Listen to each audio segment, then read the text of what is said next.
más allá de la experiencia propia que uno tiene, que por lo general la gente no teme a la muerte en sí, sino al deterioro y a las cosas que eso lleva acompañado, ¿no? Con Mariano otra cosa que hemos discutido muy frecuentemente, porque siempre surge el tema, y ustedes van a ver que nosotros tendemos a referirnos a eso, pero no es eso lo que uno quiere transmitir, que los cuidados paliativos no se tratan de la muerte, ¿sí? A la gente no le preocupa la muerte y a los cuidados paliativos por ende tampoco. Lo que nos preocupa es la vida y cómo uno vive su vida hasta el momento de la muerte, ¿sí? La muerte es como una especie, es como una línea, ¿sí? Una línea no tiene cuerpo, pero lo que ocurre hasta esa línea de corte sí, ¿sí? Y fíjense, el relato del paciente no dice me preocupa lo que va a ocurrir o ese momento, ¿sí? Me preocupa la soledad, pasar mucho tiempo solo, lo que ocurre con la familia, el dolor, el deterioro, ¿sí? Esto es importante que dice Silvia, si uno dice cuidados paliativos, y automáticamente el psiquismo se va a que trabajamos con pacientes moribundos, terminales. Como me dicen mis sobrinas, tío, no entiendo cómo haces para trabajar con la muerte. Bueno, y uno no trabaja con la muerte, trabaja con la vida en realidad, ¿sí? Que es donde aún tenemos posibilidad de elegir, donde aún hay posibilidad de escoger un camino diferente quizás, ¿sí? Pero bueno, socialmente uno dice cuidados paliativos y va enseguida a terminalidad, a sedación paliativa, ¿sí? Uno piensa en la eutanasia, estas cuestiones. Así que es muy importante esto que acaba de aclarar Silvia, ¿sí? Vamos a ver después en qué momento deberían comenzar a trabajar los cuidados paliativos cuando un paciente presenta una enfermedad crónica, progresiva e irreversible, ¿sí? Entonces, cuidados paliativos. ¿Alguien sabe qué son? ¿Alguien sabe la definición de la OMS de los cuidados paliativos?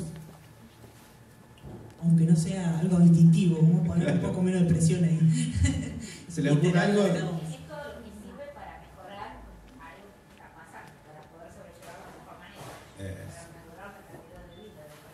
Bien, escuchen acá la compañera que dice, para mejorar la calidad de vida del paciente, ¿sí? Es algo para acompañar. Y ahí viene la pregunta de qué es la calidad de vida, ¿no? Depende del caso, o sea, no tratar de ser un poquito el apoyo, la potencia, el solo, no puedo hablar con mi familia, tratar de que hable con vos, de analices son, de diálogo. Bien, acá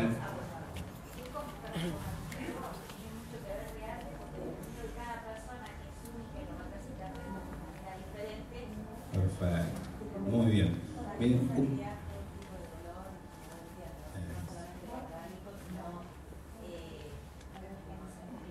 El anímico. Bien, bien, acá dicen que es algo para acompañar, que es algo para aliviar el dolor, no solamente orgánico, corporal, sino otros tipos de dolores, anímico, moral, espiritual, ¿sí? Dice la compañera esto que decíamos hoy, que es un encuentro donde uno tendrá que ver de qué se trata ahí. Y quiero aclarar acá también de que si trabajamos en cuidados paliativos hay que trabajar mucho con los prejuicios, ¿sí? O con los ideales de lo que pensamos que debería ser una muerte digna, ¿sí? Quizás para mí sí, lo que es una muerte... Lo que pensamos que es la calidad de vida. O lo porque, que es la por calidad ejemplo, de vida. digamos, uno podría suponer que mirándole a mí que yo tengo buena calidad de vida, pero en realidad eso no hay forma de saberlo a menos que me preguntes a mí. Porque, digamos, no, es más, uno puede mirar al compañero ahora y pensar que le está pasando bárbaro y eso de ninguna manera está claro, ¿no? Ustedes que tienen capaz que más cancha de otras cuestiones que los médicos no tenemos, que somos un poquito discapacitados ahí hablando de acompañamiento terapéutico, asumimos que el otro piensa o siente de cuál manera o que las cosas están bien. Y habitualmente en el consultorio nos llevamos muchos chascos porque vemos gente con mucha enfermedad que uno dice, bueno, ¿y qué podemos hacer con esto? No, nada, te dicen. O viceversa, gente que no tiene ninguna enfermedad orgánica y la calidad de vida es pésima, ¿sí? Los que trabajen con enfermedades mentales o pacientes ansiosos o pacientes bipolares no saben a qué me refiero, ¿no? Claro, claro. Por eso generalmente también estas cuestiones se debaten hoy en día mucho en los comités de bioética, ¿sí? Porque ¿qué es la calidad de vida? ¿Cuáles son los principios de la bioética? ¿Qué será morir dignamente para un paciente? ¿Sí? ¿Es siempre la muerte lo peor que le puede pasar a una persona?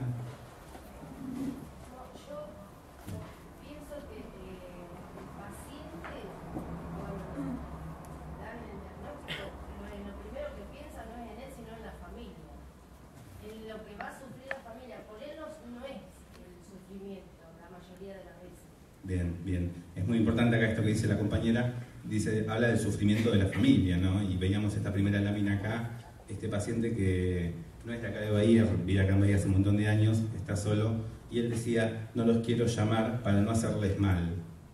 Digo, fíjense cómo enseguida aparece el término mal cuando se habla de la muerte, ¿no? Es como el mal, es hacer el mal. Entonces es muy importante esto del abordaje de la familia. También lo vamos a tocar en esta capacitación, de que los cuidados paliativos abordan no solamente al paciente, sino al grupo familiar. ¿Sí? Y ahí vamos a ver también qué sucede ahí cuando uno llega al grupo familiar. Los que tienen experiencia en acompañamientos terapéuticos, ustedes saben que meterse en las casas no es cosa fácil. ¿Sí? Entonces, cuando hay un paciente que se presentó algo de lo disruptivo, algo de lo traumático, ¿sí? Cuando emerge alguna situación justamente que es inesperada, ¿sí? Que es algo indeseado, vamos a ver ahí qué pasa con la familia también. ¿Sí? Y bueno, acá hay una lámina que dice cuidados paliativos. ¿Qué son? ¿Para quiénes? ¿Para qué? Y vemos la próxima lámina y acá vemos la etimología, ¿sí? Paliativos viene del latín pallium, que significa manto o cubierta. Acá vemos el dibujito este. ¿Saben quién lleva un pallium? Generalmente uno lo puede ver en la televisión, que uno lo puede ver fácilmente, el Papa, ¿sí? El Papa lleva un pallium encima, que a veces no tiene exactamente esta forma, tiene una forma un poco más cruzada, pero uno ve una cubierta en el Papa que es un pallium. Y acá pusimos con Silvia qué es lo que se traduce y con lo que podemos entender como las prácticas de cuidado para sofocar el sufrimiento o aliviar los síntomas. ¿Sí? Acá ya tenemos un primer arribo a la definición. Fíjense cómo dice, prácticas de cuidado para sofocar el sufrimiento o aliviar los síntomas. ¿Sí?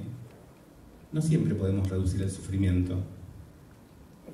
Vamos a ver también estas cuestiones que tienen que ver a veces con la omnipotencia, ¿sí? Con el narcisismo propio de querer hacer que se sufra menos. Y a veces podemos acompañar desde el silencio, desde la palabra, desde la presencia, ¿sí? Pero no siempre podemos hacer que el otro sufra menos. Y la próxima lámina, vemos acá la definición de la OMS, dice que la Organización Mundial de la Salud define los cuidados paliativos como el enfoque que mejora la calidad de vida de pacientes y familias que se enfrentan a los problemas asociados con enfermedades amenazantes para la vida a través de la prevención y alivio del sufrimiento, por medio de la identificación temprana y la impecable evaluación y tratamiento del dolor y otros problemas físicos, psicosociales y espirituales. Bueno, acá con la OMS, como con varias definiciones de la OMS, entramos ahí un poquito en cortocircuito, ¿sí? Fíjense que dice impecable evaluación, digo, ¿no? Claro, ¿no? Digamos, uno vemos años de experiencia y vemos nada más lejano la impecable evaluación. No, y directamente al inicio, que mejora la calidad de vida. Es decir, claro, si uno no lo logró, fracasaste estrepitosamente, claro, y no estás haciendo paliativo. No son cuidados paliativos si uno no mejoró la calidad de vida, ¿sí? Digamos que intenta, vamos a ponerle. Intenta mejorar la calidad de vida, ¿sí? Y otra cuestión acá que es importante es, nuevamente tenemos el concepto de dolor, ¿sí? Y otros problemas físicos, psicosociales y espirituales. A mí me pasa a veces en el servicio de oncología donde trabajo que el paciente se quiebra, se angustia, empieza a llorar, ¿sí? O el médico diagnostica la enfermedad. El paciente obviamente es un momento difícil porque es algo, como decía hoy, de aquello que irrumpe, que no avisa, que uno no se lo espera. Y enseguida donde aparece la angustia es, tenés que ir al psicólogo. Si llorás, si estás angustiado, tenés que ir al psicólogo. Cuando en realidad no le estamos dando la noticia que se ganó una sesión de spa, ¿sí? Para que esté feliz. Entonces, a veces, esto de respetar los tiempos de los pacientes, ¿sí? Esto que tiene que ver con el diagnóstico. Hace 15 días me consultó una paciente en consulta privada, muy angustiada, porque me decía que el médico de cabecera de ella, el oncólogo, le dio el diagnóstico por teléfono. Digo, fíjense esto que tiene que ver con la comunicación, con la palabra, con ir midiendo en realidad qué es lo que sabe el paciente. ¿sí? Con ir contacto como para ver a ver qué es lo que podemos hacer con este diagnóstico. Digo, en realidad se da telefónicamente a una paciente que se encontraba sola en la casa, que no había ningún familiar en ese momento, a una paciente que pensó que estaba todo bien en realidad porque no había anuncios, en realidad en los estudios de que eso iba a ser un cáncer, ¿sí? Entonces, esto es importante porque a veces el dolor psicológico, el dolor espiritual, lo provoca el propio equipo. Yo siempre digo que los cánceres, los tumores hacen metástasis, pero la mala comunicación también hace metástasis si está mal dada. ¿Sí? Entonces, vamos a ver cuando trabajemos con el concepto de dolor, cómo articular ahí la comunicación también, que es un punto tan importante. Y que con ustedes que son acompañantes terapéuticos, ni hablar con los chicos de enfermería, el paciente pregunta todo el tiempo, ¿y qué tengo? ¿Y te dijeron algo a vos que yo no sé? ¿Vos sabés algo que mi familia no me dice? Entonces, vamos a ver cuando veamos el módulo de comunicación, cómo trabajar ahí, porque no somos encargados de dar diagnósticos, ¿sí? Se nos va a convocar en ese lugar, ¿sí? De sacarnos el problema de encima. Pero vamos a ver cómo maniobrar en esos casos para que justamente el diagnóstico recaiga sobre la persona encargada de darlo, ¿sí? Tenemos muchos casos de estos. Claro, tenemos casos habituales de estas cuestiones, que el diagnóstico lo termina dando un enfermero, un radiólogo. ¿Sí? O no se termina dando, que creo o que no se termina dando, que es lo la que situación es. tan mala como... Claro, que es una situación totalmente crítica. Esto de no le digan a mamá lo que tiene. ¿Sí? Mamá está entrando a sala de quimio, le están poniendo un suero, estamos todo el equipo de oncología y la señora no sabe qué tiene. A veces la familia misma hace o sea, comete ese error y no sabemos si el error lo hace por amor al pariente o a la familia, de no querer decirle lo que tiene. Pero en realidad ahora, como hay tanta comunicación y todo el mundo sabe. Claro, claro. Comunicación ahí es cierto, y hay internet y la gente googlea, entra a Wikipedia, investiga. Lo que sigue habiendo, porque es propio del ser humano, es resistencia y es la negación también. Entonces a veces va el médico que dice oncología acá en el guardapólogo y el paciente dice, no sé qué tengo. Y los pacientes alrededor pasándole líquido extraño y vomitando al lado de ellos y son Claro. vitaminas. Sí. Yo creo que la capacidad de ser ciego, sordo y mudo es impresionante. Claro, entonces digo, también actúa algo propio del Es psiquismo. algo a respetar también eso, no es una cosa que uno tenga que Claro, violar, Claro, porque es a una veces determinación. el médico tiene que respetar, no puede dar el diagnóstico porque la familia no lo permite, no sé hasta qué punto. Claro, claro. Ahí entramos en lo que llaman dilemas éticos.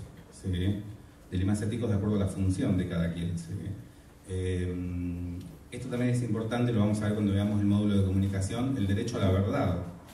Sí, y el derecho a la no verdad si es necesario. Claro, digo, el derecho a la verdad es siempre para todos por igual. ¿Sí? Hace poquito se nos brotó una paciente dentro de la sala de quimio. Digo, se nos brotó, digo, tuvo un brote psicótico. ¿Sí? Digo, ¿alguien evaluó que esta paciente era una paciente psiquiátrica? Digo, ¿alguien evaluó que esta paciente no estaba capacitada para recibir esa noticia? O sea, el derecho a la verdad es para todos por igual o hay que ver el caso por caso. ¿Sí? Bien, bien. Así que... Sí, y acá quería hacer notar una cosa también, que vamos a hablarlo más adelante, según de cómo, esto que decías vos antes, Mariano, cuando se empiezan los cuidados paliativos, que no se confundan con el acompañamiento a la muerte, que está incluido, pero no es igual a, ¿sí? Fíjense que dice, a enfermedades amenazantes para la vida, no problemas asociados a la muerte y a las horas pre-mortem, ¿sí? Los problemas con enfermedades que amenazantes para la vida. Eso también, digamos, es un concepto muy amplio, tampoco habla de enfermedades oncológicas, ¿sí? Uno entra en un terreno muy delicado si es muy exquisito con las definiciones, porque en realidad de enfermedad que amenaza la vida hay una frase que ayer mientras buscaba que decía que la vida es una enfermedad terminal, que se transmite por vía sexual. Claro. En realidad todos nos vamos a morir, entonces uno cómo interpretaría qué enfermedad es amenazante para la vida o no. A mí me da la impresión de que también se aplica esto de la definición de pornografía, digamos, que no hay una definición exacta, pero todo el mundo la reconoce cuando la ve, ¿no? Acá con esto es la misma situación, una enfermedad amenazante para la vida, capaz que no tiene una definición exacta, pero todos la reconocemos, ¿sí? Claro, y es por ahí esto que estamos haciendo ahora de capacitarnos, de formarnos, para ver cuándo alguien necesita cuidados paliativos. ¿Sí? Para que ustedes también puedan identificar con los pacientes que trabajen, con los que tengan, cuándo alguien necesita cuidados paliativos. ¿sí? No es solamente con pacientes oncológicos, no es solamente en casos de cáncer, digamos, evaluar a ver cuándo alguien puede empezar a necesitar de un equipo de cuidados paliativos. Que no es digamos, lo que se está haciendo versus los cuidados paliativos, no son excluyentes, ¿sí? Una de las características que tienen los cuidados paliativos es que no hay nada en ellos que se contradiga con la medicación o los tratamientos de la enfermedad de base, ¿sí? Bien, vemos la próxima lámina. Y acá queremos hacer una diferencia, ¿sí?, de lo que es la medicina paliativa y la diferencia con los cuidados paliativos, ¿sí? Digamos, para hacerlo así, vamos a ir al grano. La medicina paliativa recae sobre un médico, ¿sí?, encargado justamente de poder trabajar sobre el dolor de un paciente puntual, ¿sí?, encargado de maniobrar con los opiáceos que necesita un paciente para quizás disminuir el sufrimiento. Mientras que los cuidados paliativos tienen que ver con un equipo de trabajo paliativos, ¿sí? Los cuidados paliativos no los lleva una sola persona adelante, sino que los lleva un equipo de trabajo. Puede estar constituido por médicos, enfermeros, psicólogos, kinesiólogos, trabajadores sociales, terapistas ocupacionales, enfermeros. Si es posible y uno puede incorporar cualquiera que pueda colaborar en el tratamiento desde el punto de vista de la ayuda, o sea, tampoco se lleva mal y está reñido con las terapias complementarias. Hay gente que ha hecho Reiki, pacientes que hemos tenido nosotros, que he tenido yo, que los resultados han sido espectaculares. Yo siempre digo que en relación a los paliativos, en relación a las terapias complementarias, para mí no se trata de creer o no creer, yo soy muy empírica en esto. Lo vi funcionar, entonces a partir de ahí uno por lo menos mantiene una mente abierta con respecto a la posibilidad de incorporar. No es que anda en todo el mundo, pero nada anda en todo el mundo, así que en realidad no tiene importancia. Es evaluar en el caso por caso qué es lo que le hizo bien a ese paciente, ¿sí? Muchas veces nos consultan pacientes que están en un estado avanzado de enfermedad. Pude ir a ver a la Virgen de Salta, que me dijeron que es milagrosa. Y, bueno, si a vos te hace bien andar, ¿sí? En realidad es una decisión propia del paciente. Nosotros no dirigimos esas cuestiones, sino que justamente evaluamos qué es lo que le hace bien al paciente. ¿Sí? Si el paciente quiere hacer Reiki, si quiere tomar, ¿cómo se llaman estas aguas? Una homeopatía, ¿sí? Sí, claro, si hace flores de Bach, estas cuestiones, bueno, que lo haga, ¿sí? No se contrapone al tratamiento médico eso. En realidad evaluamos qué es lo que le hace bien al paciente en ese contexto. Muchas veces evaluamos que las terapias alternativas funcionan como una conexión para poder relajar al paciente, como una meditación interna de ese momento, para poder traer cierta paz en un momento de caos, ¿sí? Y si evaluamos que eso le hace bien al paciente, bienvenido sea. Esto nos consultan mucho, ¿sí? Ahora seguimos que hay un paciente que está muy deteriorado, que nos ha pasado con Silvia, pero muy deteriorado, en un estado muy progresado de enfermedad. Estoy hablando de un paciente anoréxico, con disfagia, hablando de un paciente que transita prácticamente los últimos días de vida. Y nos viene a preguntar la familia, ¿no? La familia que está en un estado de desesperación total, ¿sí? ¿Lo podemos llevar a ver al padre Mario a Buenos Aires? Y ahí decimos, no creemos que sea conveniente. ¿Sí? Ahí decimos, no creemos que sea conveniente. Ahí sí a veces damos alguna opinión personal. Digo, si ustedes quieren, lo pueden llevar. Que nosotros como equipo, por el estado general del paciente, no creemos conveniente un traslado en auto, en ambulancia, porque bueno, son pacientes que están muy frágiles en su salud, ¿sí? Sí. Dificultad para tragar, ¿sí? Disfagia, ¿sí? Disfagia. Después vamos a ver algunos conceptos médicos que los vamos justamente a identificar muchos en cuidados paliativos. Yo en relación a esto me hiciste acordar a una paciente que tuvimos que la familia presionaba mucho para alguna especie de compuesto con el que ella no estaba de acuerdo. Yo tengo un poco un protocolo cuando la gente me consulta por esto, que le pregunto primero al paciente si está de acuerdo, porque digamos, ¿no? A veces viene el esposo, el hijo, el tío, el primo a consultarnos si puede utilizar algo que a veces es desagradable o implica 3 cucharadas de miel en ayunas, y no todo el mundo está dispuesto a hacer eso, ¿sí? Si el paciente está de acuerdo, ¿qué expectativas tiene con respecto a eso? ¿Sí? Porque digamos, yo he escuchado muchísimas historias, alguna vez voy a escribir un libro y realmente algunas historias son tremendas. Debe ser terrible cuando uno tiene una expectativa altísima puesta en algo y la realidad está a una distancia tremenda, ¿sí?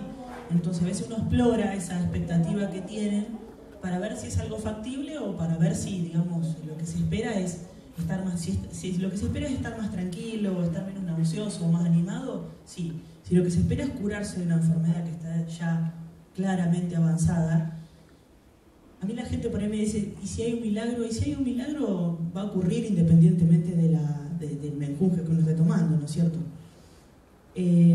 Pero es una cosa muy importante porque no es gente habitualmente con la que se pueda jugar con eso, ¿sí?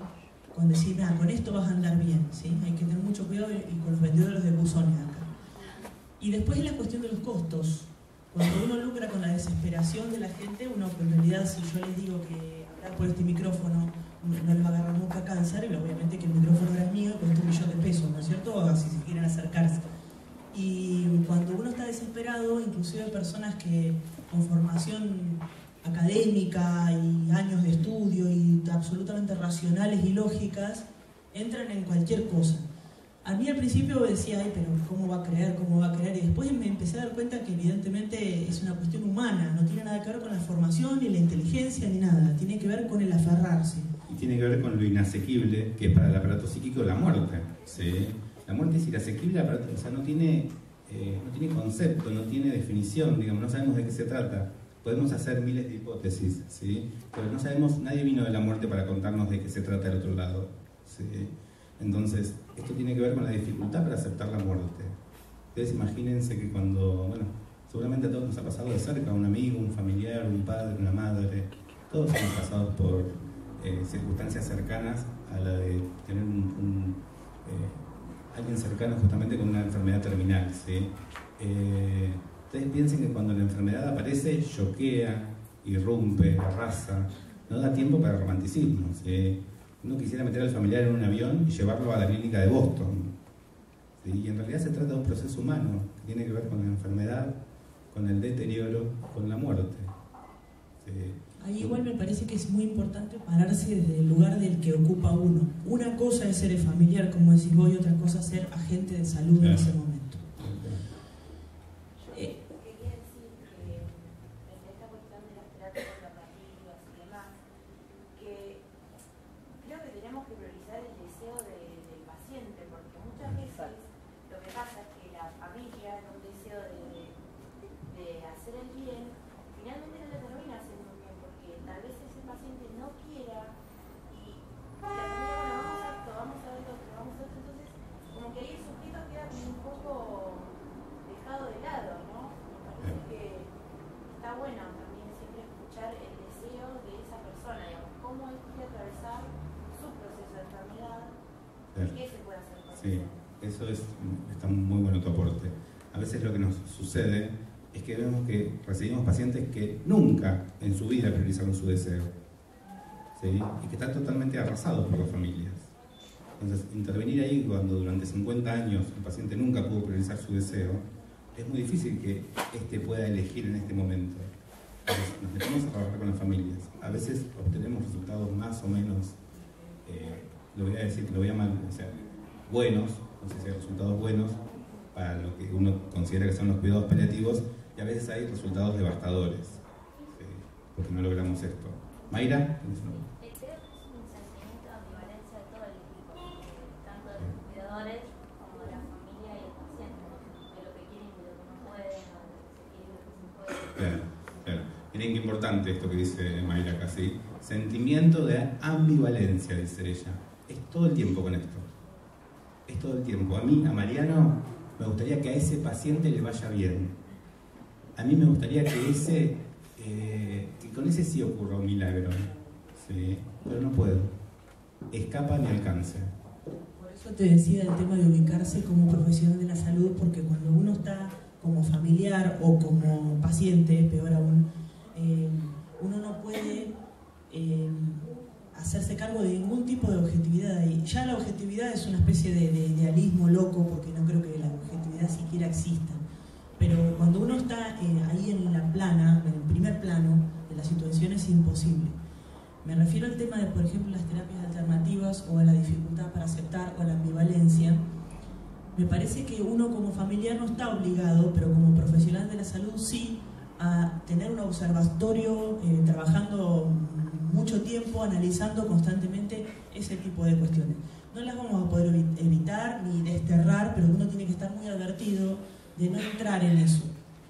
Y por eso el trabajo en equipo es importante, porque a veces otro te puede hacer notar de que uno empieza a querer que ese paciente le vaya bien, o tiene sus favoritos, y de eso no está exento nadie, o presiona más para que se hagan algunos tratamientos. Todo esto que les estoy diciendo yo lo he hecho, no les hablo del lugar de quien lo ha resuelto, sino de quien se preocupa de que haya siempre una especie de ángel de la guardia revisando un poco las conductas que uno toma, las palabras que uno dice, etc. Bien, esto que dice Silvia también me hace pensar a las cuestiones que tienen que ver con la espiritualidad y con la religión, ¿sí? Digamos, esto tampoco se debe filtrar si uno está como agente de salud con el paciente. ¿Sí? Hace poquito también recibí una paciente que me decía: mi psicóloga me hace rezar 3 Ave Marías y 2 Padres Nuestros para que todo salga bien. Digo, ahí hay algo propio, que es del profesional actuante, proyectado en el paciente. ¿Sí? Digamos, no es que esté mal rezar 3 Ave Marías y 2 Padres Nuestros, sino que justamente intentamos desasnarnos de nuestros conceptos propios que tienen que ver con cómo nosotros vivimos la vida a la hora de abordar un paciente. Es una tarea muy difícil. Es una tarea muy difícil vaciarse de preconceptos propios, de cómo ese debería transitar la enfermedad, de cómo ese debería morir, de dónde debería estar aferrado, ¿sí? Cómo sería mejor que transite este proceso. ¿Mejor para quién? ¿Mejor para mí? ¿Mejor para la familia? ¿Mejor para quién? ¿Sí? Entonces es como un proceso de subjetivación propia a la hora de poder acompañar a un paciente a transitar una enfermedad o acompañar a un paciente en el proceso de morir. ¿Sí?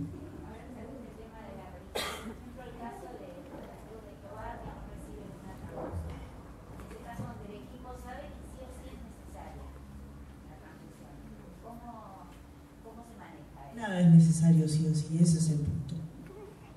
Yo tuve una paciente testigo de Jehová que aceptó la transfusión, yo no se la indiqué, se la indica a otra persona, y los testigos de Jehová después se acercaron a ella, hablaron y no hubo grandes problemas. Yo creo que eso se atiende absolutamente caso a caso. A mí me pasa todos los días que yo indico algo, un montón de veces la gente acepta, pero muchas veces la gente no lo acepta. Yo en realidad no estoy muy familiarizada con lo que ustedes acostumbran a ver con los pacientes. Los médicos no estamos acostumbrados a que la gente nos diga que no. Capaz que nos dice que no, pero nunca nos enteramos, porque le decimos tome cada 8 horas y después no vuelve más y no lo tomó nunca. Yo he desatendido las indicaciones de mi médico y no va a ser ni la primera ni la última vez. Pero no estamos acostumbrados a que se nos lo diga a la cara eso. No sé si ustedes hacen alguna recomendación y la gente toma esa actitud. Yo creo que lo que dice Mariano, para mí ha sido una de las cosas más difíciles en relación a los paliativos. Es el tema de no sacarse la toga del juez. Para mí es lo mejor, yo creo que debería, tenés que aceptarlo. No, en realidad uno no tiene que hacer nada. Esa frase, digamos, vos deberías, qué sé yo que debería. Sin contar de que uno está hecho de la misma materia que los demás, entonces ¿cómo sabe uno qué sería lo mejor o qué es lo que debería? Claro, o consultas con acompañantes, ¿no? En supervisiones me pasan que me dicen, no acepta la muerte, Mariano, no la acepta. ¿Quién es el que no acepta la muerte ahí? ¿Quién es el que no acepta la muerte ahí? ¿Sí? Como si tendría que aceptarla. ¿Quién lo dijo? ¿Dónde está escrito eso? ¿Sí? Entonces digo, mucho cuidado con estas cuestiones que se nos filtran en lo nimio, en la cosita, en lo pequeñito es. Hay que estar 24 horas al día rastreando. Claro. Y no solamente porque uno hace daño al otro, sino porque se hace daño a uno mismo. No hay nada tan desesperante como pretender que alguien acepte la muerte y que esa persona se niegue a aceptarla, claro, para quemarle la cabeza a uno, ¿sí? Y uno se frustra muchísimo y la gente se niega a aceptarla, la muerte o lo que sea, claro, y uno termina agotado. Un paciente después no quiere saber más nada, no quiere volver a ver a nadie porque no tolera la frustración. Y hay mucha frustración. Una vez me encontré diciéndole a un paciente oncológico que tenía un diagnóstico, un pronóstico malo, y me cuenta en la entrevista psicológica de que bueno, tenía su familia constituida y su familia paralela constituida también, ¿sí? Y en un momento me encuentro diciéndole esto de que uno se distrae, tenés que elegir. ¿Quién dijo que tiene que elegir? ¿Por qué no puede tener 2 familias? Si ese se le antoja tener 2 familias, ¿quién soy yo para decir qué es lo que corresponde? Digo, si yo no soy cura, si no voy por el camino del bien, ¿sí? Digo, uno tiene que escuchar el deseo del paciente. así como decía la compañera acá, de escuchar cuál es el deseo del paciente, qué es lo que quiere, si quiere ir a ver a la Virgen de Sotanudos o si quiere ir a Salta. Digo, y se quería morir con 2 familias y las quería mantener hasta el final a las 2. Y bueno, y si no me gusta, me tendré que callar y quedarme calladito y ahí está. Pero ojo con los prejuicios propios ahí. ¿Sí? Y ojo cómo uno maneja los prejuicios de los cercanos. La última, un paciente que falleció en el domicilio, una situación muy difícil con la esposa, la señora le decía insistentemente, porque si yo estuviera en su lugar, y yo al final, yo trato de ser muy suave en esas circunstancias, pero le dije que en realidad ojalá que ella nunca estuviera en su lugar, pero si estuviera ahí veríamos qué es lo que hacíamos, pero el que no estaba en su lugar, ¿sí? Y uno tampoco está en su lugar. Hay un libro que se llama La historia de la muerte, ¿cómo es el de Aries, de Philippe Aries? Sí. Que habla de cómo ha evolucionado el concepto de muerte, que uno piensa que uno ante la muerte siempre se reacciona así, de ninguna manera. Y habla de que en algún momento uno era el protagonista, era como la vedette, era la primera figura de su muerte, y las cosas se hacían de tal manera, se invitaba a se rezaban tantas misas, tal cosa, ¿no? Y uno en cierta manera conservaba cierta decisión sobre capaz que la única cosa en la cual no importa a uno lo que opine, porque uno puede aceptar la muerte o no y uno se muere lo mismo. Pero de alguna manera conservar los detalles dan cierta tranquilidad, o suelen hacerlo, pero como a veces uno está muy tentado a decir si estuviera yo ahí. Yo al principio siempre pensaba, si yo estuviera ahí haría tal cosa. A la medida que he visto cada vez más pacientes, no tengo ni idea de lo que haría yo en ese lugar, ya veré, después les cuento. Y aparte, ojo que dice esto, es muy importante. Hace poquito también charló con una colega y me decía, no, yo el tema de la muerte lo tengo trabajado, yo ya hace 20 años que me analizo y cuando me muera, me muera. Mentira, no es así. ¿Sí? La muerte es un proceso particular, único de cada sujeto humano. ¿Sí? Elizabeth Kubler-Ross, que es una de las fundadoras de los cuidados paliativos a nivel mundial, ¿sí? Me refiero que fue una de las personas que más conferencias sobre la muerte dio a nivel mundial, ¿sí? Tuvo en Argentina, en la UBA, en el año 86, dando una conferencia. Y Elizabeth Kubler-Ross falleció a los 86 años, renegando con el sistema de salud, peleada con toda su familia, ¿sí? En una situación muy triste, lo que uno podría ver desde afuera, ¿sí? Entonces la muerte es un proceso particular de cada uno, ¿sí? Podemos decir que hoy la tenemos elaborada, procesada, pero porque la sentimos que está lejos, ¿sí? Cuando la tengamos ahí cerquita, frente a frente, cuando la empecemos a olfatear, vamos a ver qué nos pasa ahí. Por eso es un pésimo consejo cuando la gente dice que le pega su muerte, decir, bueno, pero todos nos vamos a morir, sí. Claro, no es lo mismo. Claro. Y esto que dice Silvia es importante porque es una cuestión social también, ¿no? Hoy la muerte se tapa, no se quiere ver, uno ve los tratamientos, los famosos propagandas de Sprayet, ¿vieron? Borrar el paso del tiempo, adelgazar 20 kilos en 2 semanas, ser joven nuevamente, tomar la pastilla de la juventud. No existe, chicas. Por todas las mujeres, les digo, ¿sí? Esto para los varones tampoco existe. No, pero ahí no solo veo y no existe esto. Digo, no existe lo que tiene que ver con soluciones mágicas. No existen las soluciones mágicas, ¿sí? Pero vivimos en un tiempo, en una aceleración, en donde justamente hoy hay que ser más joven, hay que ser productivo, ¿sí? La vejez, la enfermedad, la muerte, de eso no se quiere saber nada, ¿sí? Asistimos a un tiempo social, asistimos a un ciclo en donde justamente lo que se intenta es eternizar la juventud o alejar la muerte, ¿sí? La ciencia inclusive va camino a eso, a prolongar cada vez más la vida. Sí, pero no a evitar la muerte, o sea, una vida se puede prolongar, vamos a suponer... Se ha prolongado, de hecho. Pero vamos a duplicar la apuesta, 150 años, la muerte va a llegar igual. Claro. También yo lo veo en esto de alimentos que combaten el cáncer. El cáncer no siempre fue la enfermedad esta que es, ni lo cardiovascular, antes era la tuberculosis y la neumonía. Cabe suponer que cuando no haya más cáncer, vamos a suponer que nosotros, ninguno de los que estamos acá, lo vemos. Alguna vez capaz que no hay más cáncer, no hay más enfermedades cardiovasculares, va a haber otra cosa. Porque por nuestra naturaleza vamos a morir. Entonces, combatir el cáncer con la idea no es combatir el cáncer, es combatir la muerte, a ver de qué manera no nos morimos. Y aparte, totalmente frustrante. Y mala prensa. Cuando somos chicos, los seres vivos nacen, crecen, se reproducen y mueren. Sí, pero después lo olvidamos por completo. Claro. Sí, queda el nazi y nos reproducimos. y muere nos olvidamos. Me acuerdo siempre que viene a colación de esto, había vuelto mi suegro y mi marido de un funeral y me dice, no, porque hubo mala praxis, que no debería haberse muerto. ¿Y qué tenía? Y tenía insuficiencia cardíaca, le fallaban los riñones, estaba en diálisis, le faltaba un pedazo del hígado. Mala praxis, seguro. Claro, digo, esta no aceptación capaz de la no, muerte. algo tiene que haber ocurrido porque no puede ser que se muera solo. O sea, o uno lo matan o vive. Esas son las dos opciones, no se muere la gente. Esto es importante, ¿sí? Esto que remarca Silvia, porque bueno, significa lo que en psicoanálisis llamamos la renegación de la castración, ¿sí? Con lo imposible, con el final, con lo que no podemos maniobrar, los neuróticos no queremos saber nada, ¿sí? Con aquello que en realidad se nos hace como imposible, como con lo que emerge como un real, que uno no lo puede maniobrar, con eso no queremos saber nada.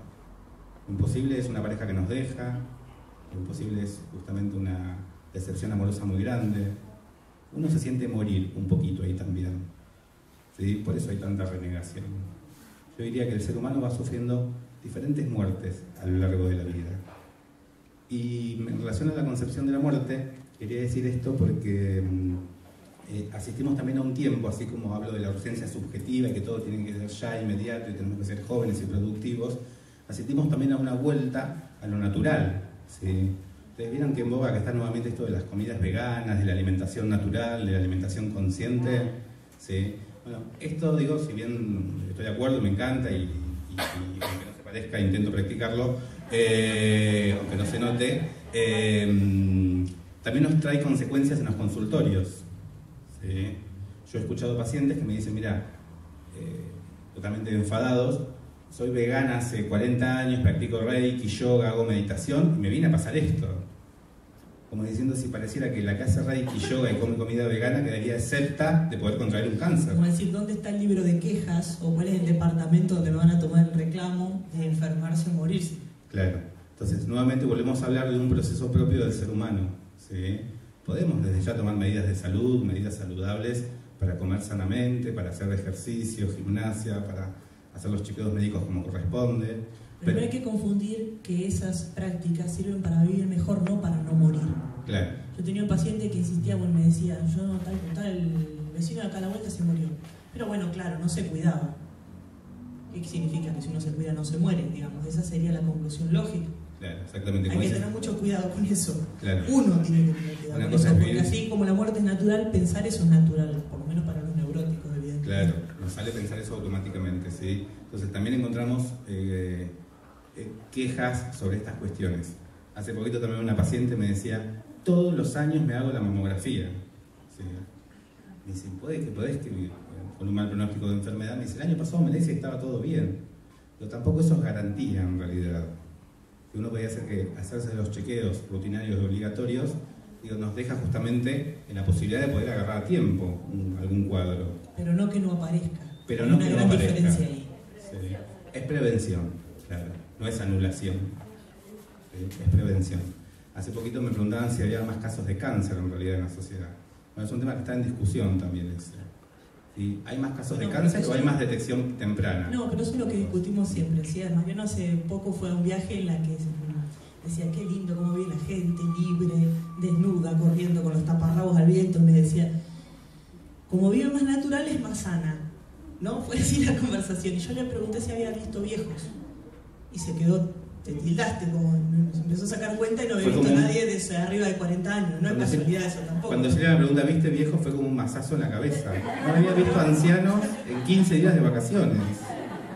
No había ancianos, chicos, te juro. No es casualidad que en un lugar donde no hay un sistema de salud conformado, que no hay prevención, que no hay nada, no haya viejos, ¿no? Claro. Es volver a la edad media, o sea, para los 40 años sácate. Claro, yo si seguía viviendo ahí, en cualquier momento cago fuego también. Lo recomiendo. Isla Providencia en el Mar Caribe, se llama. Sí. Van a ser los más ancianos ahí. Sí. Yo era uno de los más viejos. Claro, era el viejo de la tribu. La próxima lámina, Javier. Y acá, bueno, queríamos hacer un común denominador entre algo que justamente vienen viendo ustedes, que es el psicoanálisis, ¿sí? Los cuidados paliativos, que es esto de que estamos hablando hoy acá, y su función, ¿sí? Lo que es acompañantes terapéuticos. Ambas, ¿sí? Digamos, las tres disciplinas, tienen algo que yo lo llamo lo marginal, ¿sí? van por los márgenes. Es bien que los acompañantes no a todo el mundo les gusta, es medio como, uno dice que es acompañante terapéutico y es como, hiciste ese cursito, ¿sí? Como si estar con una persona bipolar 3 veces por semana fuera gustoso a cada uno, ¿sí? Lo disfrutaríamos, ¿sí? O como si estar dentro de un neuropsiquiátrico trabajando de lunes a viernes, lo haríamos ad honorem o por amor al arte. Entonces tiene algo de lo marginal, de lo que no gusta. Los cuidados paliativos también molestan en el hospital, no son para curar, ¿sí? Así que le damos el último lugar del hospital allá al fondo, los dejamos estos que hablan un poquito de humanidades y de filosofía y tampoco gustan mucho la medicina, ¿sí? Y el psicoanálisis ni hablar, ¿sí? El psicoanálisis que hace preguntar al sujeto sobre cuál es su propia verdad y no la verdad del otro que lo habita, ¿sí? Así que encontramos en lo que es el psicoanálisis, los cuidados paliativos y el acompañamiento terapéutico un común denominador que es que son una práctica marginal. Marginal porque aborda el sufrimiento humano, ¿sí? Y quien padece no es un hígado, no es un riñón, no es un pulmón. Quien padece es una persona, ¿sí? Es un sujeto. Entonces, las tres abordan el sufrimiento humano. La próxima lámina, si vemos, pregunta ¿cuándo comienzan los cuidados paliativos? ¿Sí? Esto que hablábamos hoy. ¿Les ocurre algo en relación a esto? ¿Cuándo deben comenzar los cuidados paliativos? Cuando a un paciente se le diagnostica una enfermedad.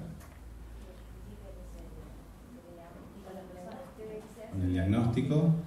Desde que se hace el diagnóstico. Desde que se hace el diagnóstico. Desde la aceptación del paciente. Bien, acá dice la compañera desde que el paciente acepta, que es lo que... ¿El diagnóstico o los cuidados paliativos? Los cuidados. Los cuidados, bien. Porque el diagnóstico lo tiene que aceptar, me parece, antes de aceptar que hay un Bien, es muy interesante tu aporte. Bueno, y acá Silvia les va a comentar qué es lo que pasa en la realidad, ¿sí? Que es algo muy diferente a lo que nos gustaría que pase. Si se fijan, este gráfico está descrito más o menos lo que ocurre habitualmente. Tomen como si el eje horizontal fuera el tiempo, ¿no?, en el que van ocurriendo las cosas. A partir del diagnóstico, uno en un primer momento tiene todas las aproximaciones curativas, ya sean los rayos, la quimioterapia, la cirugía, las terapias que vienen a erradicar la enfermedad. Eso hablando desde lo oncológico, pero también desde otras cuestiones, por ejemplo, la fibrosis pulmonar, ¿sí? Todas las terapias, si bien no son curativas, porque no es una enfermedad que tenga cura, todo lo que tenga que ver con frenar lo más que se pueda. Llegamos a algún momento en esas enfermedades, la fibrosis pulmonar es un ejemplo perfecto, me parece a mí más que otras, de una enfermedad benigna, entre comillas, porque no tiene células neoplásicas, que la evolución es maligna, ¿sí? Es una enfermedad que va progresando hasta que vuelve los pulmones, en vez de ser como esponjitas suaves que se distienden fácilmente, rígidos y duros, y el aire no entra de ninguna manera, ¿sí? Produce síntomas que tienen que ver con la falta de aire, ¿sí? Con el fallo primario respiratorio y después en forma posterior el corazón, que no tolera eso, y termina produciendo el fallecimiento del paciente. Al igual que lo hace una enfermedad oncológica sin serlo, ¿no?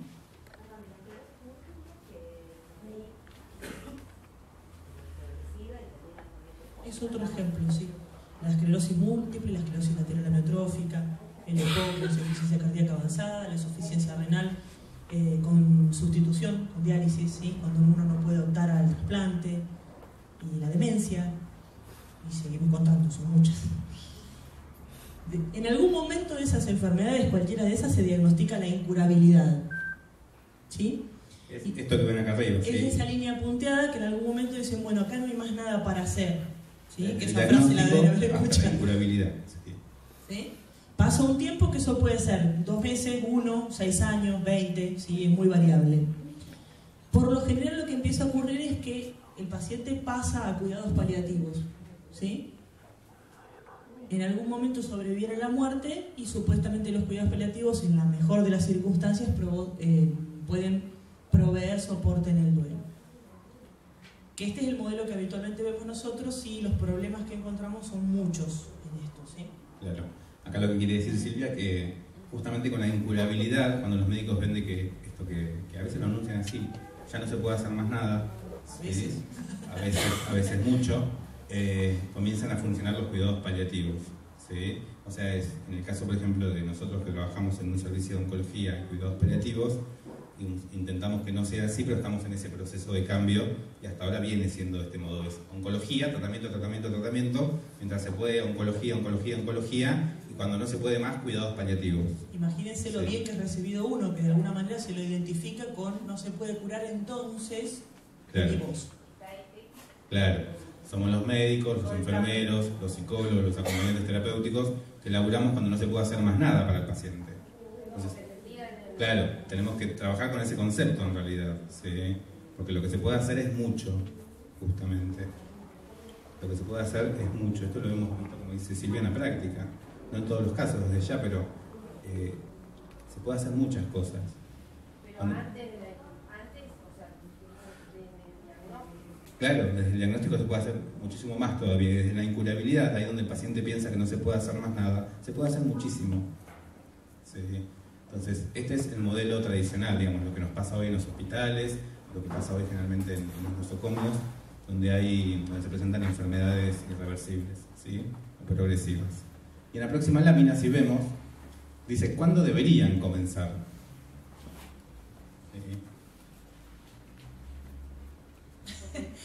Bueno, acá una de las cosas que a veces provoca dudas es esta cuestión del soporte clínico, cuidados paliativos y cuidado terminal, ¿no?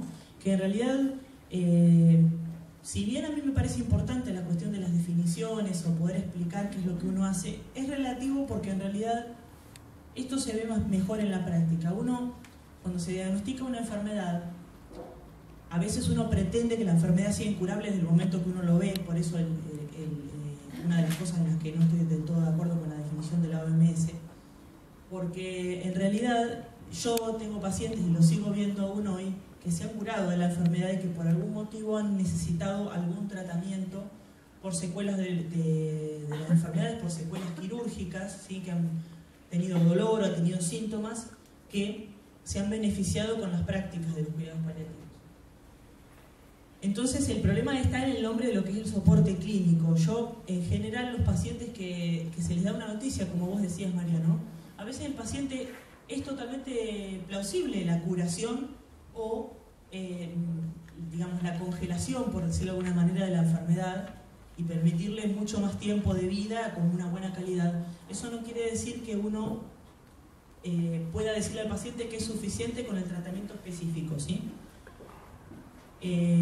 Una paciente de la que estamos viendo ahora en conjunto con Mariano es una señora que está libre de enfermedad, no tiene nada de enfermedad en el cuerpo, pero las secuelas de los tratamientos implican un dolor severísimo a nivel lumbar, es como si tuviera un ciático mal todo el tiempo, y algunas cuestiones de la esfera psíquica que venimos viendo con Mariano hace mucho tiempo, y hace mucho tiempo que está libre de enfermedad, hace más de un año. Claro. Y aún así se sigue viendo con nosotros. Entonces no es privativo, no hay que ser tan, digamos, clasificador, porque uno corre el riesgo de dejar gente afuera. Claro. O a la paciente terminó el tratamiento, terminó todo lo que tiene que ver con el tratamiento oncológico, bueno, ya está. No. Digo, a veces queda un efecto residual que tiene que ver con el sufrimiento psíquico, con el sufrimiento anímico, con el miedo a que vuelva la enfermedad, ¿sí? Y seguimos trabajando. ¿Sí? Esta paciente está libre de enfermedad, hace un año la seguimos tratando. Y aún así la vemos sufriente. ¿Sí? Uno escucha el relato de esta paciente y dice, la enfermedad me marcó. Ahora hay un antes y un después. ¿Sí? Son estas experiencias de vida que nos ponen al límite, ¿sí? Nos ponen al borde, al margen justamente del precipicio, ¿no? De lo que implica una caída, de lo que implica volver a replantearse nuevamente la vida y el modo como uno lleva la vida adelante. Yo siempre digo que a veces estas enfermedades funcionan como la luz amarilla en el mejor de los casos, ¿sí? Como para que la persona a veces se interrogue qué es lo que está haciendo, cómo lo está haciendo. Y muchas veces recibimos pacientes con estas preguntas. Y es a escuchar, y es a trabajar. ¿Sí? Digo, si el paciente viene con el interrogante de qué fue lo que pasó, es a trabajar, es a interrogar. ¿Sí? Uno no le dice ahí, es la propia humanidad, se trata de esto la vida, sino que es a escuchar, claro, superalo. Digo, es a escuchar en el caso por caso qué sucede, ¿sí? Con los interrogantes del paciente.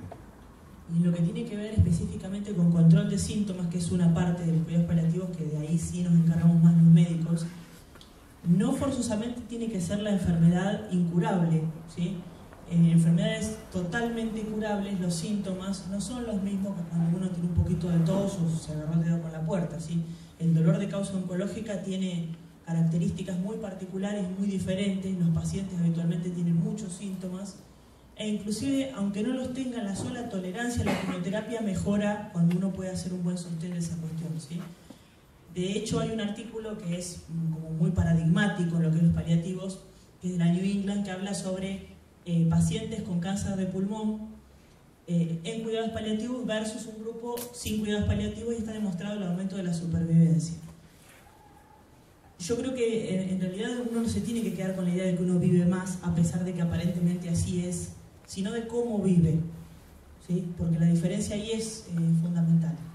Esto es radical, ¿no? Escuchan lo que se dice, hay estudios hechos de que cuando justamente interviene un equipo de paliativo, no solamente se vive más, sino que lo voy a decir de este modo para que se entienda, se puede llegar a vivir mejor también, ¿sí? Ese plus, ese más. Mejor acompañado, mejor escuchado, mejor contenido. ¿Sí? De estos hay estudios realizados. ¿Sí? Y si le querés explicar un poquito a los chicos del dibujo cómo es para que... A mí me parece que lo que marca la diferencia entre estos dibujos no es tanto las palabras, sino la posición de la línea punteada, ¿no? Si se acuerdan, en la anterior es como pasar como dos fases de la enfermedad. ¿Recuerdan que estaba así la anterior? ¿Sí? ¿Sí? Primero te encargas vos, después me encargo yo. Y aunque vamos a suponer que en una situación estrictamente desde lo médico, desde lo orgánico, podría ser así. Uno no es técnico, ¿sí? Acá. Entonces, como uno trabaja con personas, como decís vos, trabaja con sufrimiento, uno tiene que tener en cuenta que uno trata a una persona y no puede decirle, bueno, ahora te dejo como un peludo de regalo y te entrego a esta persona. Eso la gente lo sufre muchísimo, muchísimo. No hay nadie que no resienta, eso se borró, no me vino a ver más. Y por ahí uno habla y dice, bueno, pero yo no tengo nada que decirle. No importa, decirle hola, ¿sí?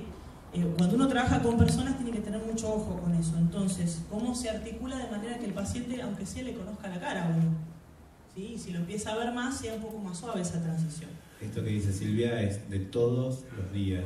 ¿Sí? Justamente esta semana nos pasó con un paciente que nos decía, bueno, el médico me abandonó, no me vino a ver más, y conmigo tiró la toalla. ¿Sí? Ustedes vieron, piensan en sus médicos de cabecera, en esos que hace años que los vienen atendiendo y eso. Vieron que uno hace como un aprecio, como una transferencia especial con el médico, ¿sí? Bueno, imagínense que la confianza, el vínculo, las palabras de ese médico, qué importantes son para uno. Que trasciende el problema de salud, y eso es lo que uno no debe dejar de ver. Por eso te digo, no tiene que ser técnica, la medicina no es técnica. Claro, entonces, tal cual. Entonces, estas cuestiones son muy importantes porque en este traspaso a los cuidados paliativos a veces es muy tajante, como la mayoría de las veces es muy tajante como el esquema anterior. Entonces te deja de ver el médico que capaz que te vino tratando durante 20 años, te empieza a ver otro grupo nuevo de personas. Y eso también contribuye justamente a que el proceso sea iatrogénico. Y que te pregunta cómo te sentís, y capaz que nunca eso fue motivo de discusión, cómo te sentís. Claro. Fue, hace esto. De alguna manera la gente, uno podría pensar de que cuando uno le pregunta a la gente cómo se siente o qué quiere, la gente lo toma bien, y tampoco es así porque no está acostumbrada a que los médicos preguntemos eso. Entonces, si uno viene diciéndole, vos tenés que hacer esto, venite el tal, sacate sangre, ¿cómo te sentís? ¿Qué pensás con respecto a eso? Uno ya siente que le están tomando las medidas, ¿sí? Pero si no, además, porque la resistencia al pasar al equipo concreto de cuidados paliativos es mucho peor. Claro. Y la desconfianza que puede llegar a tener con vos. El deterioro del paciente se va aumentando. O sea, si se hiciera el cuidado paliativo a partir del diagnóstico, como que van dos partes acompañando a ese paciente. Claro. Y donde falta uno, o sea, queda otro, pero que ya lo conoce desde el principio. Claro. La idea un poco es esa, ¿no? Que el paciente conozca desde el principio al equipo de cuidados paliativos para que después, si el paciente tiene que pasar justamente a ser, vamos a decirlo de este modo, mayormente atendido por cuidados paliativos, el traspaso no sea tan tajante. Como decía la compañera allá atrás, después cuesta mucho entablar nuevamente un vínculo con ese paciente. Aparte del deterioro que le produce la enfermedad, está deteriorado emocionalmente también, porque claro. lo van pasando el tiempo. Claro, es un Y no manoseo. solamente si tiene que pasar, yo creo que el porcentaje de tratamiento específico y tratamiento paliativo es a determinar en cada paciente, no es que en todos vamos a ir incrementando un 2% cada semana, no existe eso, ¿sí? Hay pacientes que van a requerir van a terminar en un 100% de cuidados paliativos. En realidad no, porque el contacto con el equipo tratante original siempre es recomendable. Pero hay pacientes en las cuales la curva va a ser así y el paciente va a seguir viviendo, pero en algún momento uno tuvo una participación más fuerte, más intensa, porque fue necesario. Si después uno tiene que replegarse porque no sirve, o porque no es útil, o porque el paciente mejoró, gracias a Dios, lo hace y listo, ¿sí? Pero la cosa es conservar esa flexibilidad, de que uno tiene como que encajar acá, ¿sí? Tiene que encajar como piezas de un rompecabezas, pero no hay, tiene que haber tanto espacio, o hasta acá, yo hasta acá. Claro. Y ahí también trabajar nosotros con nuestros ideales, con lo que debería funcionar. Yo sé que este cuadro debería funcionar así. Ahora cuando voy al hospital todas las mañanas no funciona de este modo. Entonces me tengo que arreglar con lo que hay, tengo que hacer con lo que puedo. ¿Sí? Si no me quedo rezongando de los médicos y esta que es una guacha porque me lo tiró hacia el paciente y el paciente está enojado ahora con ella. Y entonces tenemos que estar advertidos de nosotros, agentes de salud, no quedarnos en una posición renegatoria, porque las condiciones no son ideales, porque nunca son ideales aparte. Entonces, esto es muy importante y quiero resaltar esto que decías vos allá atrás. Cuesta mucho entablar un vínculo con ese paciente que está enojado porque el médico no lo viene a ver más. Cuesta mucho establecer nuevamente una transferencia, un vínculo. Lleva un tiempo que a veces no lo tenemos en lo real, en lo cronológico con ese paciente. ¿Sí? Pero una cosita, es re importante lo que vos decís y lo que dijo ella, yo lo viví. Cuando vos decís, bueno, ya no me toca a mí, aunque sea decirle hola, media hora de Claro. Cuando mi papá ya estaba en lo último, que yo decidí que no me dijera que estaban 7 veces en mi vida, tenía un cáncer de pulmón, lo atendía perro. Ya en realidad se murió el 6 de enero, no en casa, no fue muy no, pero yo tenía la casa en la casa. Por suerte nos llevó a todo ese proceso de un deterioro. Condición, que iba a ser internado, murió. Su médico, que era perro, quien no se lo esperaba, ya no lo veía más, porque ya empezaba en teoría con los rayos en la cabeza. Lo llamó para la fiesta. No se lo esperaba. Quebró el llanto, yo dije, en calidad de profesional y calidad de persona. Recordarse de mi papá, llamarlo para decirle, es importantísimo lo que vos dijiste. Es terapéutico. Es terapéutico, sí. Absolutamente. Y si no es, inclusive por ahí, a mí me ha pasado de llamar a algún paciente o esa circunstancia que el paciente no le impacte tanto, pero la familia sí. Y uno en realidad está cuidando a un grupo de gente. ¿Sí? Y el esfuerzo, que es mínimo, tiene un impacto muy significativo. ¿Sí? Claro. Esto es importante, a veces estamos dentro de las habitaciones en el hospital, estamos en el equipo de paliativos y entra el médico que el paciente hacía un mes que no lo veía y uno ve la cara del paciente y es una cara iluminada, como doctor vino, como de alegría, digo, es curativo, digo, sí. Digo, es esto que hablábamos la otra vuelta sobre el efecto de la palabra del médico sobre el paciente. Digo, la palabra tiene un efecto curativo y tiene un efecto matador también, de acuerdo a cómo se ha dado. En la época de los reyes, los reyes pedían que Galeno vaya a pasarle los ungüentos sobre las heridas, ¿sí? Sobre los cortes. No querían que vaya cualquier médico, querían que vaya Galeno. ¿Sí? Digo, que era un médico en ese momento muy reconocido de esa época, que era un médico con mucho prestigio, ¿sí? Entonces no es cualquier médico, uno quiere que vaya su médico, con el que se viene tratando hace mucho tiempo, ¿sí? Y realmente esto no es un detalle menor. Cuando veamos también el módulo de comunicación vamos a abordar esta cuestión, ¿sí? De cómo es a veces la interconsulta, de cómo podría funcionar la derivación, ¿sí? Inclusive es entre ustedes, ¿no? De cómo podría funcionar la derivación cuando ya hay un vínculo establecido, ¿sí? Cuando ya hay un vínculo establecido. Ustedes piensan en el paciente de la primera lámina, ese paciente que decía me siento solo, la soledad se me hace devastadora, que aparte el médico de 20 años que lo viene tratando lo dejó de ver, ¿sí? O sea, que la soledad se le hacía devastadora y que no tenía su familia acá en Bahía, el médico lo dejó de tratar, lo pasó al equipo de paliativos, ¿sí? Entonces uno también podría interrogar ahí, si empieza a escuchar finamente, en mi caso, de qué soledad está hablando también. ¿Está hablando de la soledad médica? ¿Sí? De la soledad que se quedó con ese oncólogo que lo venía tratando y que lo pasó directamente a otro grupo. ¿Sí? Estas cuestiones son a interrogar. Bueno, y en la próxima lámina, si vemos, otro enter, Javier. Mirá, tenía la sorpresa, ¿viste? Para que aparezca acá. Esta es Cicely Saunders, ¿sí? Si ustedes se fijan, murió en el 2005, o sea que es contemporánea, ¿sí? Contemporánea nuestra, fíjense, tiene cara de abuela buena, no me digan que no. ¿Sí? Pero ojo con las abuelas buenas, por experiencia, ojo con las caras de abuelas buenas. ¿Sí? Y lo que la abuela dice se hace durante varias generaciones. ¿Sí? Pero bueno, esta Cicely Sanders, en este caso es verdad también, ¿sí? Es una de las pioneras justamente en los cuidados paliativos, una enfermera británica que se dedicó prácticamente toda su vida al cuidado de los moribundos. ¿Sí? Hoy tenemos mucha bibliografía que nos llega de ella. Enfermera, trabajadora social y médica. En ese ¿no? orden. En ese orden, ¿no? Fíjense, para los que son enfermeros, los estudiantes enfermeros, trabajador social y médico, claro. Y uno pensó que había estudiado mucho.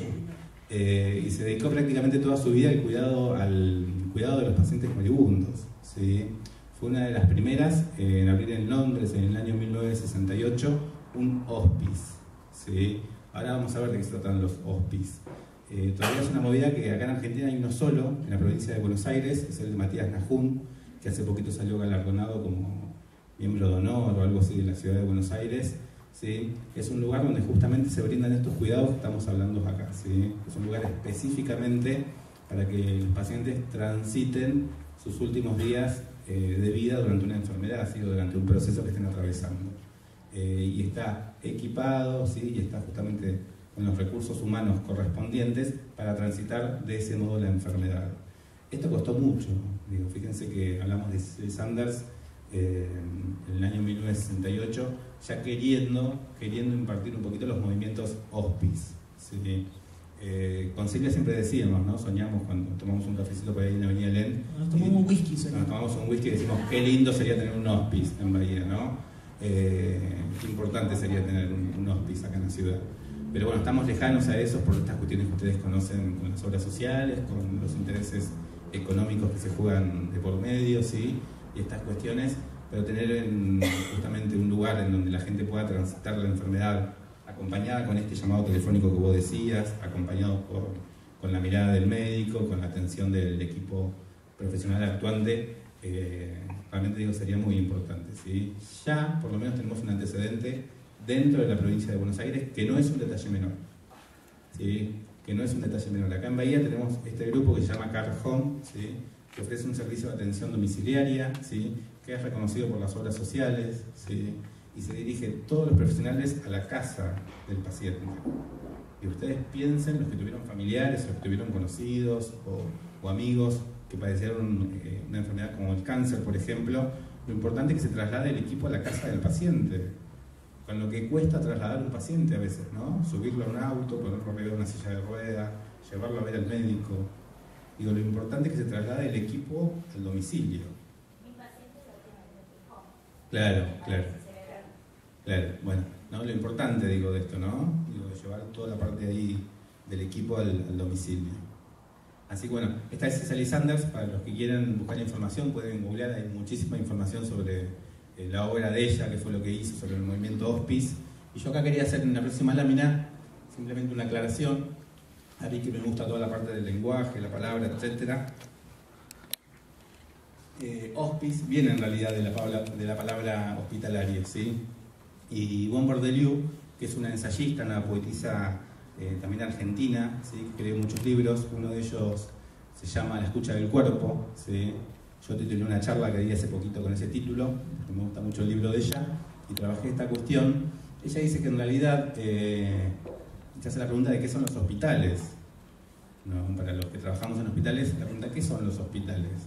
Dice que en realidad hospital viene de hospitalario, ¿sí? Y habla de las lenguas indoeuropeas, del origen del latín, de la palabra hospital, y dice que en realidad se recibía al otro dentro de un mismo grupo de una manera hospitalaria, ¿sí? en los comienzos, en los orígenes.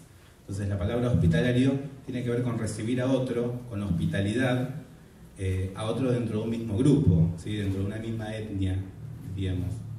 Dice, ese es el origen principal de la palabra hospital, ¿sí? Viene de hospitalario y tiene una derivación justamente de las lenguas indoeuropeas. Dice, después de hospitalario salió la palabra hospital, ¿sí? Como un lugar con camas o en un recinto donde se atiende hospitalariamente a la gente, ¿sí? Se la cura, se le ofrecen higiene, alimentos. Me dice, pero después, con el paso del tiempo, surgió la palabra huésped también, ¿sí? Que tiene la misma derivación etimológica. O sea, de hospitalario, hospital viene de hospitalario y huésped viene de hospital, ¿sí? Porque a quien se recibía en el hospital era el huésped, a ese que iba a pedir un requerimiento ahí, a aquel que necesitaba de un servicio, ¿sí? Pero el huésped, dice Yvonne Bourdelieu, cuando salió de la etnia, cuando salió del grupo, también se transformó en un enemigo, ¿sí? Y ya el que se recibía era un desconocido, porque no estaba dentro del mismo grupo, dentro de la misma raza, ¿sí? Entonces surgió la palabra hostilidad. Díganme, fíjense, ¿no? En la etimología de la palabra hostilidad viene de hospital también. Díganme los que trabajamos en hospital, si no es un ambiente hostil el hospital. ¿Sí? Digo, esto de prestar atención a cómo hablamos, cómo nombramos las palabras. Digo, fíjense, pasaron por las lenguas, por el latín, por las lenguas indoeuropeas, la palabra se fue moldeando y todas estas tienen el mismo origen. Uno pensaría que hospital está lejos de hostilidad, ¿sí? No, sin embargo tiene el mismo origen. En una charla de Francisco Maglio, así que lo voy a plagiar ahora sin ningún problema, hacía una reflexión muy ingeniosa sobre las palabras que se usan dentro de los hospitales y que usamos los médicos, ¿no? Y decía, pase de guardia sin ir más lejos, ronda, interrogatorio, ¿sí? Que son surgidas de una práctica militar. Cómo de alguna manera eso, cómo uno puede interrogar a alguien y ser hospitalario, está totalmente contrapuesto. Y cómo de alguna manera, más allá de que uno puede decir, bueno, es una palabra, y llama la atención la cantidad de esas palabras, ¿no? Claro. Médica cava, bomba de morfina, ¿sí? Digo, es importante ver cómo hablamos, ¿sí? Porque la nomenclatura con la que nombramos todo lo que está dentro de un hospital es una nomenclatura bélica de la guerra, ¿sí? Médica cava, cambio de guardia, ¿sí? Arsenal terapéutico, ¿sí? Todas estas cuestiones es importante escucharnos como hablamos. Hospital y hostilidad tienen la misma raíz etimológica. Es muy interesante también otro comentario que hace por fuera de esto Yvonne Bourdelieu sobre la modelación que fue sufriendo con el paso de los años la palabra familia, ¿sí? ¿Alguien sabe la etimología original de la palabra familia? Bueno, miren, les hago un regalito para la mañana de hoy. Familia, con la torsión también de las lenguas indoeuropeas, viene de la definición de conjunto de esclavos. Tomá, cualquier semejanza con la realidad es mera coincidencia. ¿Sí? Conjunto de esclavos. Díganme, las que fueron madres y tenían 2 chicos en brazos y corrían para llevar a uno a un lado, otro a otro, si uno no se sintió esclavizado en algún momento. En algún momento. ¿No? Digo, fíjense, familia significa conjunto de esclavos, ¿no? Digo, esto de escucharnos como hablamos es importante en relación al origen de las palabras. Bueno, y en la próxima lámina vamos a ir al cortecito. Yo pienso que está bueno hacer una reflexión porque a veces familia o hospital son 2 palabras que caen mucho en la idealización, ¿viste? Como la maternidad. Acá que hay muchas mujeres, no, que sí, que dar la teta, que es lo más lindo. Sí. Es lindo, no digo que no, pero digamos, hay que tener muchísimo cuidado porque a veces las expectativas son totalmente desmedidas, no hay lugar para lo que salga mal o para lo que duela o para lo que complique, y al no hablarse de eso, uno en realidad lo que uno tiene es más resistencia, no lo contrario. Cuando uno plantea la maternidad es lo mejor que le puede pasar a uno y es todo divino y es la realización de tu vida, pero no les recuerda a la gente que no va a dormir y que va a tener los pezones agrietados y que bla bla bla. Cuando no recuerda eso, hay un choque terrible con la realidad. Y es algo medio parecido a lo que pasa acá. Si uno piensa de que o la muerte o la enfermedad o los cuidados paliativos es un lecho de rosas, no está viendo las espinas, ¿no? Claro, es importante esto. Acá está la lámina de dolor total, esto que venimos hablando un poquito desde hoy. Concepto acuñado por Cicely Saunders. Claro, concepto acuñado por Cicely Saunders, que es la persona también que estaba en la lámina anterior. Después vamos a ver algunas cuestiones con respecto a esta definición, ¿sí?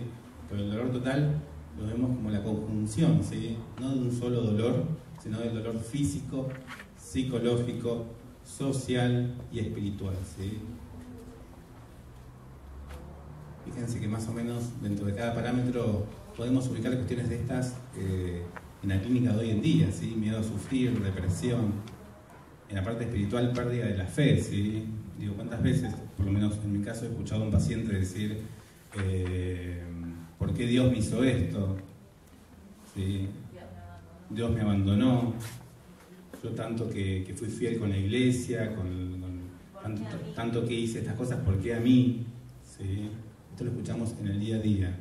Y dentro del dolor social, la pérdida del papel y el estatus social, ¿no? Qué importante esta cuestión. Esto también lo vemos a cotidiano. Hay mujeres que el tema de la caída del cabello tiene que ver también con una cuestión social, ¿sí? Con no ser mirada como la enferma.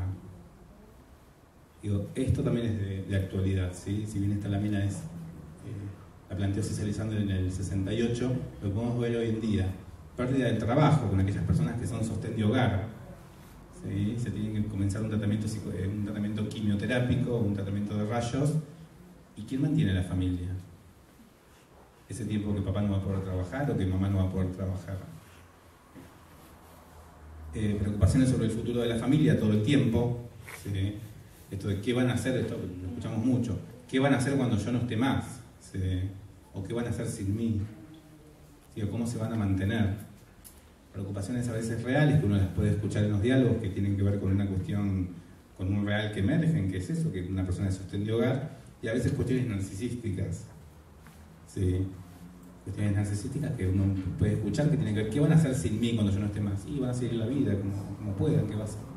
¿Sí? Lo que pasa es que uno no le dice eso al paciente, ¿no? Pero bueno, es un tiempo que el paciente también tiene como para poder masticar y poder elaborar lo que tiene que ver con el proceso de enfermedad y quizás de muerte. Sí. ¿Sí? Claudia Portela. Claro. Claro.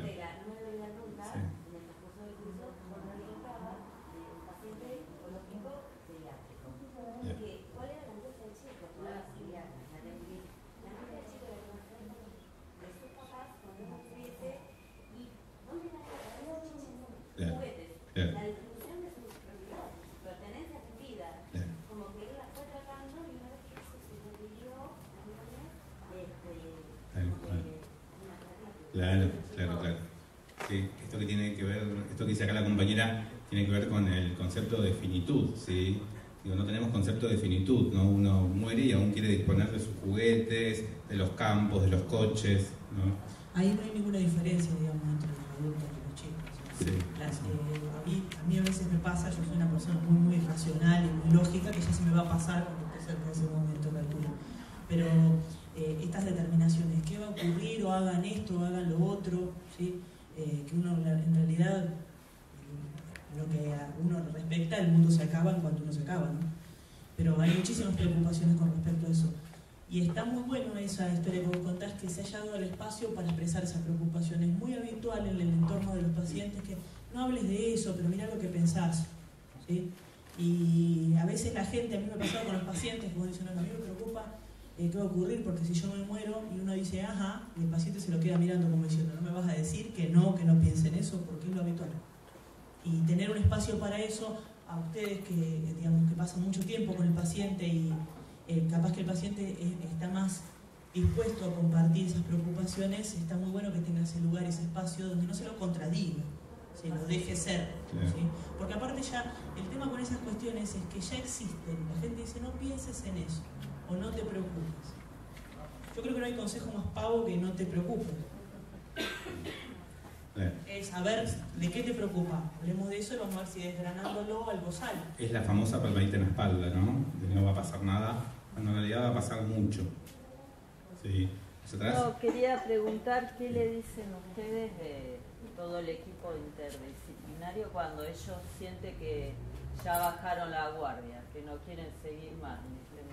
¿Qué le dicen ustedes? Sí, en realidad no hay nada preestablecido de antemano, ¿sí? Muchas veces nos consultan médicos del hospital para ver qué le dicen a esos pacientes que ya bajaron la guardia. Sí. Y no, anda a encontrarte y es en el encuentro con ese paciente.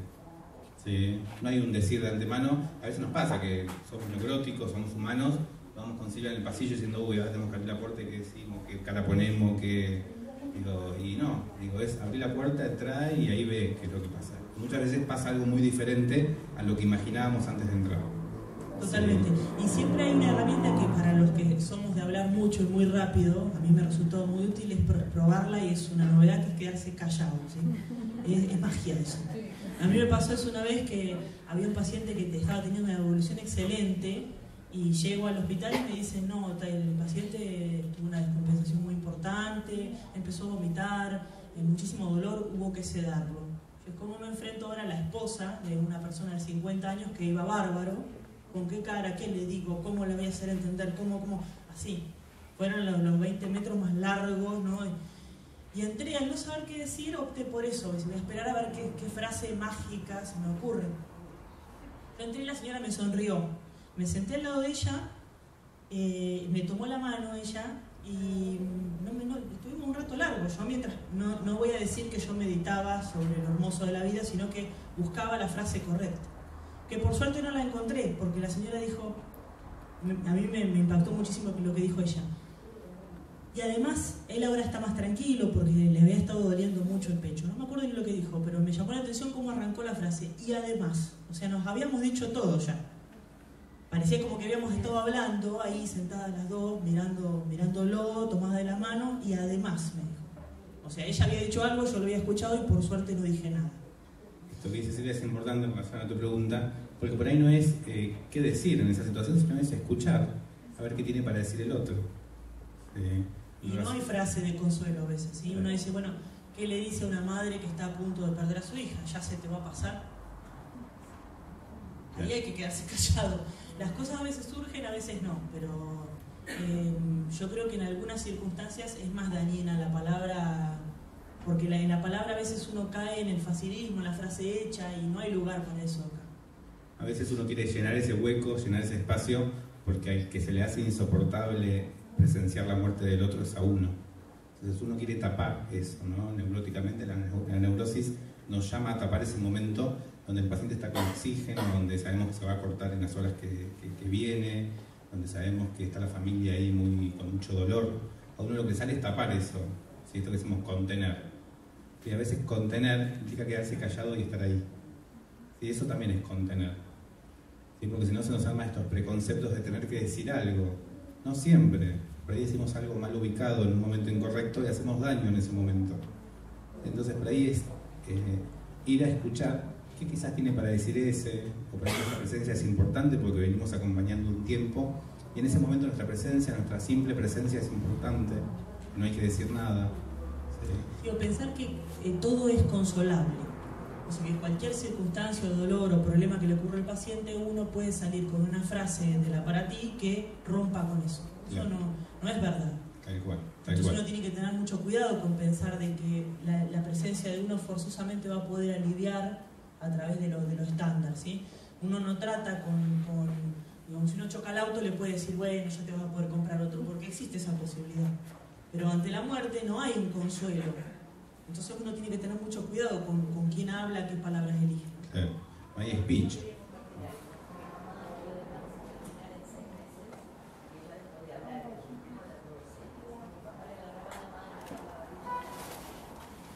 Claro. Silencio.